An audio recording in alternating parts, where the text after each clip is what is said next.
Madali lang palang gayahin mga kasaka ang ganitong klaseng puso. Akala ko hindi ko kayang gayahin dahil ang gamit dito ay 4 na dahon ng niyog or lukay. So ang ginagawa pala ay ito munang dalawa. So i-apply lang natin dito yung tinatawag na over, under, over or parang magiging banig siya. So ganito lang. Tapos itong dalawa sa gitna ay i-cross lang natin ng paganito. Ayan. Tapos lagay natin yung magkabilaang gilid. Parang magiging banig na rin siya. Ayan. So ganito lang pala siya. Madali lang talaga. Pwede natin itong gawin kapag may free time tayo pag-practice natin. Madali lang itong gayahin. So itong dalawang lukay naman, ganun din ang ginagawa sa una. Parehong proseso lang. Ayan, parang banig. Tapos cross natin. Tapos over, under, over. Ayan, ito na siya. Tapos ngayon, ang gagawin nito ay isalungat lang to or isalubong itong dalawang dahon ng niyog na to or itong lukay. So yan, tingnan nyo. Sundan nyo lang, sigurado ako makukuha nyo rin ito. Kapag ganito na, i-apply din natin dito ang over, under, over or yung parang magiging banig din siya. So sundan nyo na lang ang video mga kasaka. Sigurado ako kaya nyo itong gawin. So ayan. Kailangan talaga salitan ito. Ayan. Parang banig yan ang forma niyan. Tapos dito sa kabila, ganun din. Parehong proseso lang. So dito may nakaligtaan ako.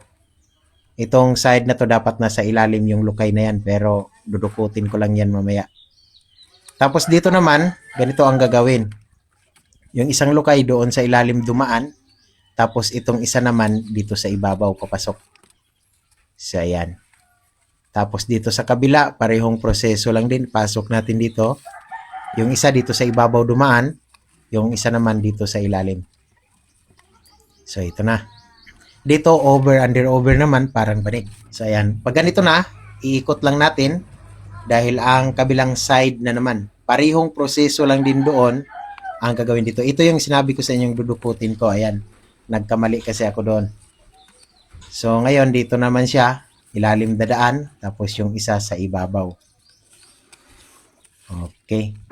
Parehong proseso lang.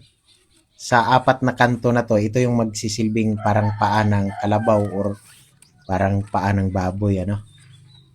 So, ito naman, dito siya sa ilalim. At parehong proseso pa rin doon sa una, over, under, over, or parang magiging banig siya. So, madali lang gawin. So, yan. Ang next naman itong gagawin, itong dalawang lukay na to, ay dito sa gilid papunta. Ayan, dito siya. Tapos over, under, over na naman. Ganun lang kasimple. Kung titingnan natin ng buo ito, talagang napakagulo tingnan. Sa isang piraso nga lang ng lukay na gagawin nating puso, ay halos hindi natin magkuha. Ito pa kaya na 4 na, no? So ngayon, ang gagawin dito sa kabila, ganun din ang proseso sa gilid. Ilagay natin siya sa gilid. Ayan. Tapos apply natin dito yung over, under, over, or yung parang magiging banig siya. Kailangan salitan talaga yan. Ayan, hanggang doon sa dulo. So, dahan-dahan na siyang nabubuo. Kung talagang gusto niyo itong gayahin, siguro mataas na yung 30 minutos or 30 minutes, kuhang-kuha niyo na ito. So, ayan. Ito naman sa kabila. Dito rin sa kabila siya. Dadaan sa gilid. Ayan. Tapos, over, under, over lang din yung roll dito, ano? Ganun lang kasimple. Napakadali lang.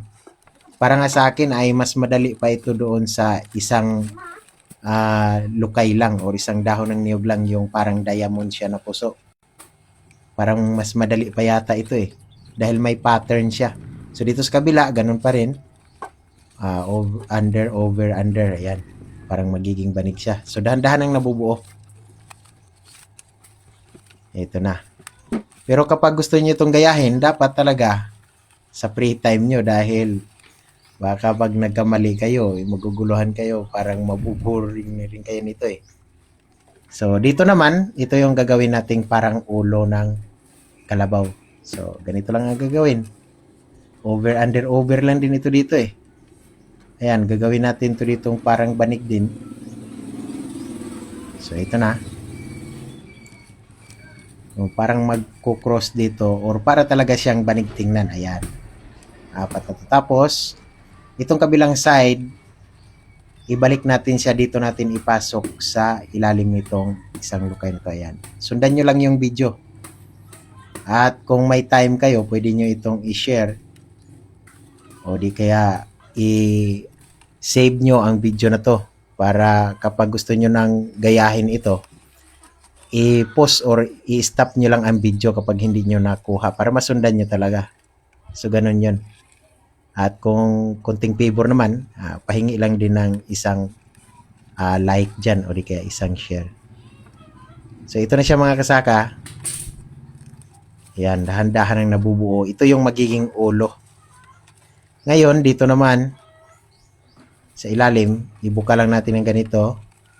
Tapos, over, under, over din ang roll nito dito. Parang gagawin din natin siyang parang banig. Ayan, parang napakagulo na, ano? Itong part na to, dapat ay i-stop or itigil nyo muna ang video para makuha nito. Tapos, i-cross natin dito. Ayan, tapos gagawin natin parang banig na rin.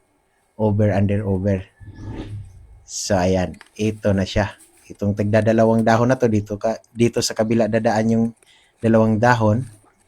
Tapos, over, under, over lang din. Tapos, ito sa kabila naman, dito siya dadaan. So, buo na ang ulo. So, parang ulo ng kalabaw. May sungay-sungay pa talaga. Ito na siya. Buo na siya. Dito naman tayo sa kabila. Kaya no, para talaga siyang may purma siyang kalabaw, ano? Tapos dito, over, under, over. Ito yung buntot. Yung iba nito ay ginagawa nilang parang bag. Depende na lang kung anong style ang gusto nyo. So, ito na siya. So, ganito lang ang ginagawa. O, parang magiging buntot lang ito eh. Wala naman itong masyadong kabuluhan talaga. Kung gusto nyo, kapag ganito na siya, ilak nyo na lang diretso at pwede na nyong lagyan ng bigas. Ang importante kasi nito ay paglulutuan siya ng kanin. Yan yung importante dito. Ito, style na lang ito eh. Pwede na nga, ibuhol na lang ito dito o di kaya istipleran nyo na lang. Ayos na. Kung gusto nyo talaga na may mga style, depende na yan sa inyo kung anong style ang gusto nyo. So, ito naman, parang sungay. So, ayan. Ganito lang ginagawa. Binubuhol ko na lang dito. Pwede nga, stapler na lang gamitin nyo dito eh. Paglagay naman ng bigas nito, tansyahin nyo na lang na dapat hindi matigas at hindi rin parang lugaw. Siguro sa kalahati.